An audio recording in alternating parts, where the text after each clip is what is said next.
After 60, many people notice several changes at once. Memory becomes less sharp, joints flare up more often, women experience hot flashes, and most people never think that a common culinary herb, the same one sitting on the shelf next to rosemary and thyme, can support several of these things at once. But sage is not a neutral herb. Stay until the end because I will clearly tell you who it is right for and who should be careful. And I will show you 2 simple ways to use it. After 60, the body exists in a state of chronic silent inflammation. It does not hurt acutely, but it is there. And it is exactly this inflammation that gradually affects the joints, blood vessels, brain, and overall well-being. Sage contains compounds that act directly on this inflammation. Sage is in every American supermarket, fresh in the produce section, dried in the spice aisle. It is used to cook Thanksgiving turkey, stuffing, and sauces. But after 60, it becomes something more than just a spice. It contains essential oils, flavonoids,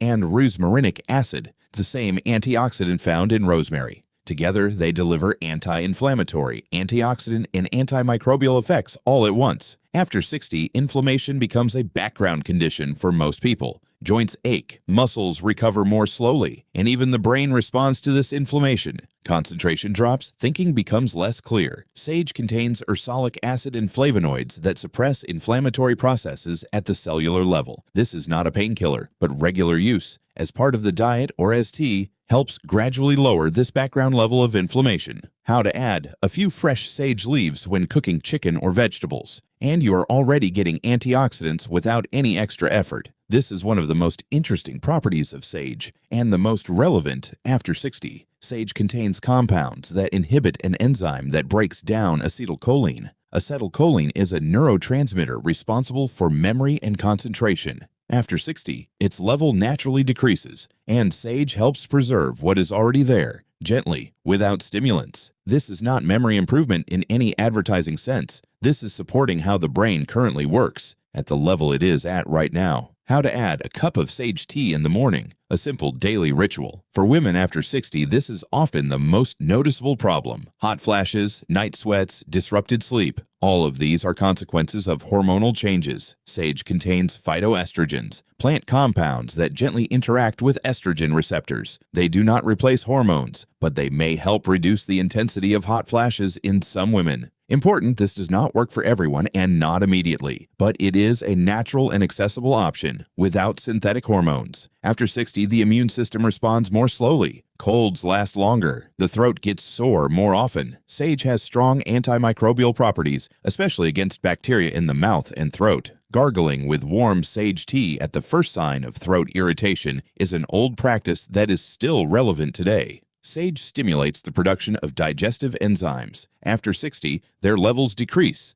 and fatty or heavy food is absorbed less efficiently. A few sage leaves in meat or legume dishes help the digestive system work more effectively. And now, the most important part, sage is an active herb, and that is exactly why there are situations where it is better to limit it or avoid it altogether. Sage contains Thujone, a natural compound that in large amounts can be toxic to the nervous system. 1 to 2 cups of tea per day is safe for most people, but concentrated extracts, sage essential oil taken internally, or very large amounts of the dried herb, that is a risk. The rule is simple: moderation. Tea, yes. Essential oil taken internally, no.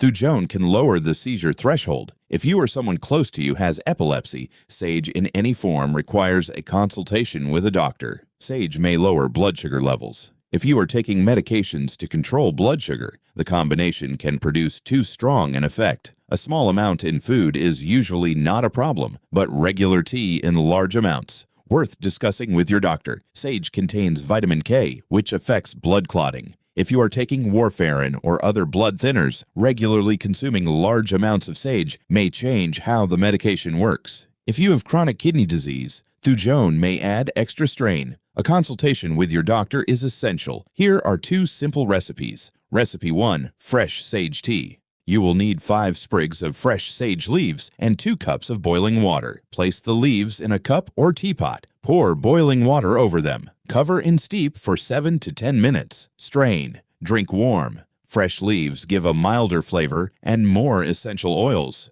Drink during the first half of the day. Sage is mildly energizing. Recipe 2, dried sage tea. You will need 1 tablespoon of dried sage and 2 cups of boiling water. Pour boiling water over the dried sage. Steep for 10 minutes. Strain. Drink warm.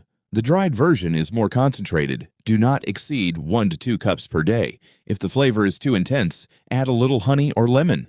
Both versions can also be used to gargle when the throat feels irritated. Just let it cool down a little first. Start with 1 cup of tea per day, not 2 right away. Give your body 1 week. Add sage to cooking, chicken, turkey, legumes. Minimum effort, real benefit. At the first sign of throat irritation, gargle with warm sage tea. If you have chronic conditions or take regular medications, speak with your doctor first. Do not consume sage essential oil internally, only the herb in food or as tea. No perfect diet needed, just consistency and attention to your body. If this video was helpful, hit the like button. It helps other people over 60 find this information. Leave a comment below. Do you use sage?